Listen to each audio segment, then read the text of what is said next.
Ons doel is om kerken te helpen om weer volgende generaties actief en blijvend te bereiken. Gevestigde kerken had net makkelijk in deze tijd.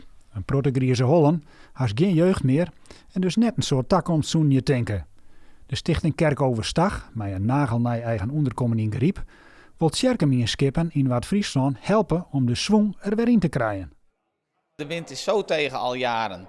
Ja, dat voor sommige kerken, die hebben wel zoiets van, goh, het moet nu echt wel anders, want anders wordt het hem niet meer. Nou, en dan merken we dat als we dan worden uitgenodigd, dat er best heel veel openheid is. En ja, kerkenraden, die hebben soms nog wel, nou, die willen dan wel even praten en even horen. Maar als ik of een ander dan langskomt en we vertellen ons verhaal, nou, dan geeft dat ook eigenlijk altijd wel hoop. Kerk Overstag is dus vooral werkzaam in Waard-Friesland, met bijgelijks inspiratiejoen, een jeugdwerkersopleiding en gezinsdiensten. Als wij ergens bij een kerk komen, dan vragen we, mogen we 1 zondag per maand weer helemaal opnieuw invullen. In het begin was het best wel moeizaam, maar op een gegeven moment zagen ze mensen, de kerkenraad bijvoorbeeld, zagen de vruchten ervan.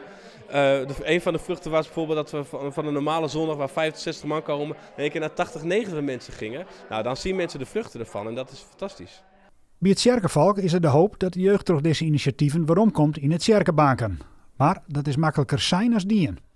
De eerste en belangrijkste vraag is, zijn mijn vrienden daar?